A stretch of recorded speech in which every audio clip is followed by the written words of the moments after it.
चंद्राहिरण्मयीं लक्ष्मीं जातवेदो ममावः तापकावः जातवेदो लक्ष्मीमनुपगामिनीं यस्यां हिरण्यं नित्यं कामसोक्षाणहं स्वागतमज्जामास्तिनाभद्रबोधिनीं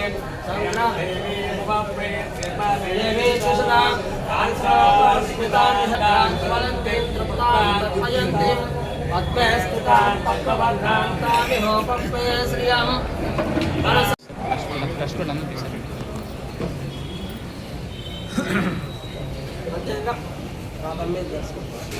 వీడియో మిత్రులందరికీ ధన్యవాదాలు. నా పేరు సూరాడ రాజ్ కుమార్. శ్రీ జగన్నాథ స్వామి దేవాలయ చైర్మన్గా ప్రమాణ స్వీకారం చేయడం జరిగింది.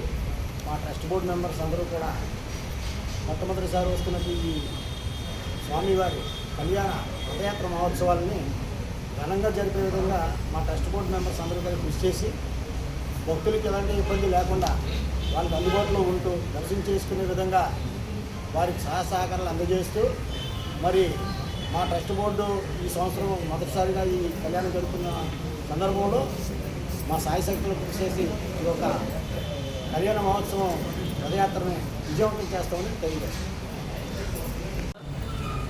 నీలాచల నివాసాయ నిత్యాయ పరమాత్మనే సుభద్రా ప్రారణాదాయ శ్రీ జగన్నాథాయ మంగళం.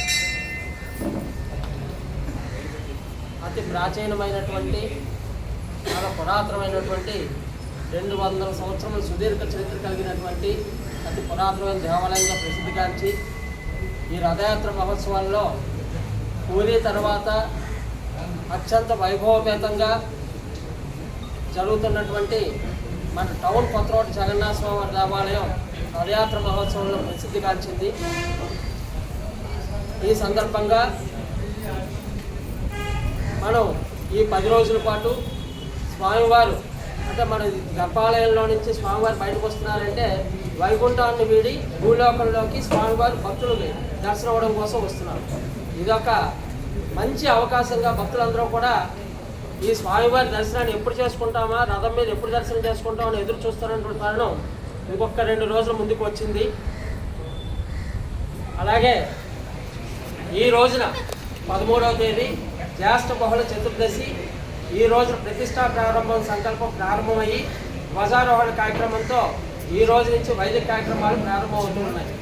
అలాగే రేపటి రోజున జ్యేష్ఠ బహుళ అమావాస్య, జలాదివాసములు, హంసయాదివాసములు, క్షీరాదివాసములు అన్ని జరుపుకుని విశేష హోమములు జరుపుకుని 15వ తేదీ ఆషాఢ శుద్ధ పాడ్యమి రోజున ఉదయం నేత్రోత్సవంతో 15 రోజుల తర్వాత పునర్దర్శనం ప్రారంభమవుతూ ఉంది స్వామివారి. సాయంత్రం 6 గంటలకి అంగరంగ వైభవంగా సుభద్రాదేవి శాంతి కళ్యాణం నిర్వహించబడుతూ ఉంది. తదనంతరం ఆషాఢ శుద్ధ విద్య 16వ తేదీన ఉదయం 9 గంటలకు శ్రీ బలభద్రా సుభద్రా సమేతమైనటువంటి శ్రీ జగన్నాథ స్వామి వారు రథం మీద వేయించేసి 10 గంటల నుంచి భక్తులకు దర్శనమిచ్చి సాయంత్రం 4 గంటల వరకు కూడా భక్తులకు దర్శనమిస్తారు. 5 గంటలకి స్వామివారి తొలి రథయాత్ర మహోత్సవం అంగరంగ వైభవంగా ప్రారంభించబడుతూ ఉంది.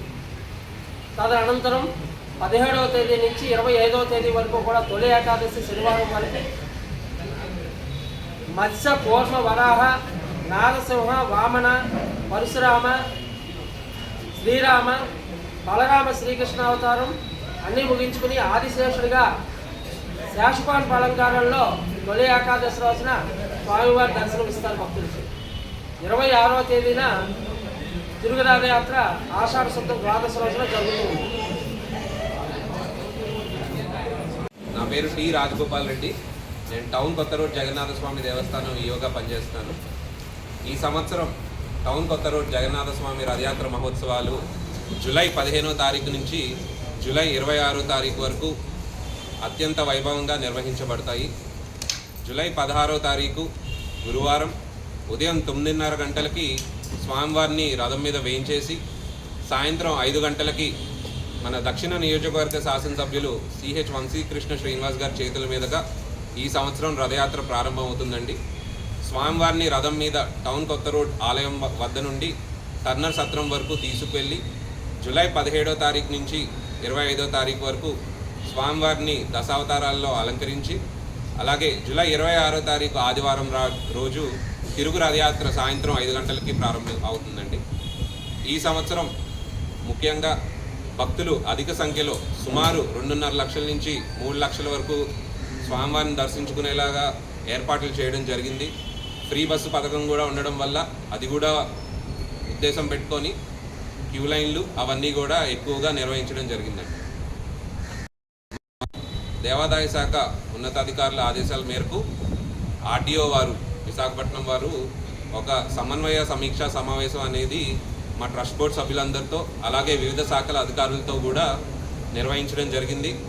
నిర్వహించి భక్తులకు ఎటువంటి అసౌకర్యం కలగకుండా తగు సూచనలు జారీ చేశారండి. ఈ సూచనలన్నీ ఫాలో అయ్యి భక్తులకు ఎటువంటి అసౌకర్యం కలగకుండా మేము మా ట్రస్ట్ బోర్డ్ సభ్యులందరూ కూడా ఏర్పాట్లు చేస్తామని మీ అందరికీ తెలియజేస్తున్నానండి. స్వామివారి దర్శనం ఉదయం 6 గంటల నుంచి రాత్రి 9:30 గంటల వరకు కూడా కల్పిస్తాము. భక్తులు దర్శనం చేసుకోవడానికి ధర్మ దర్శనంతో పాటు 20 రూపాయల ప్రత్యేక దర్శనం, 50 రూపాయల శీఘ్ర దర్శనం, అలాగే 200 రూపాయల విశిష్ట దర్శనం ద్వారా సదుపాయం కల్పిస్తున్నాము. అలాగే దర్శనానంతరం ఆ భక్తులందరూ కూడా లడ్డు, పులిహార, చక్కెర పొంగలి కూడా ప్రసాదం కొనుగోలు చేసుకునే సదుపాయం కల్పిస్తున్నారు.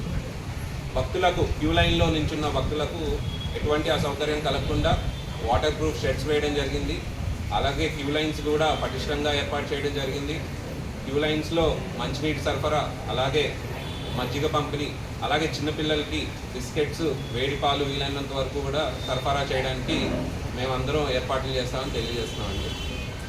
ఈ సంవత్సరం రథయాత్ర ఖర్చు సుమారు 40 లక్షల నుంచి 45 లక్షల వరకు అవుతుందని, అలాగే కిందటి సంవత్సరం ఆదాయం 70 లక్షల వరకు వచ్చిందని మీ అందరికీ తెలియజేస్తున్నాను. ఈ సంవత్సరం రథయాత్ర ఉత్సవాలు జీవీఎంసీ వారు, రెవెన్యూ శాఖ వారు, అలాగే వివిధ శాఖల వారు అందరూ, అలాగే ప్రింట్ అండ్ ఎలక్ట్రానిక్ మీడియా వాళ్ళందరూ కూడా సహాయ సహకారాలు అందించి ఘనంగా ఏర్పాటుగా నిర్వహించేలాగా మీరు అందరూ సహకరించాలని మరోసారి కోరుకుంటున్నానండి. Thank you. చిన్నపిల్లలు ఉన్న మదర్స్కి 200 రూపీస్ లైన్లోనే ఉదయం 8 నుంచి 9 గంటల వరకు, అలాగే మధ్యాహ్నం 2 గంటల నుంచి 4 గంటల వరకు స్లాట్స్ అనేవి పెడుతున్నామండి. సో ఈ టైం స్లాట్స్లో వచ్చి వాళ్ళు మెయిన్ కౌంటర్లో 200 కౌంటర్ దగ్గర అడిగితే కనుక ఆ క్యూ లైన్ ద్వారా మనం దర్శనం చేయిస్తామండి. కొంచెం తొందరగా శీఘ్ర దర్శనం అయ్యేటట్టు ఏర్పాటు చేస్తున్నాం. టర్నర్ సత్రం ప్రాంగణంలో మధ్యాహ్నం డైలీ 1000 మందికి అన్న సంతర్పణ కార్యక్రమం ఏర్పాటు చేశాము. అలాగే సాయంత్రం 5 గంటల నుంచి 9 గంటల వరకు కూడా ప్రవచనాలు మరియు సాంస్కృతిక కార్యక్రమాలు కూడా వివిధ అకాడమీస్ వారి చేత ఏర్పాటు చేయడం జరిగిందండి. సో భక్తులందరూ కూడా అధిక సంఖ్యలో తరలి వచ్చి స్వామివారిని దర్శనం చేసుకొని స్వామివారి కృపకు పాత్రలు కావాలని నేను మనస్ఫూర్తిగా కోరుకుంటున్నానండి. Thank you.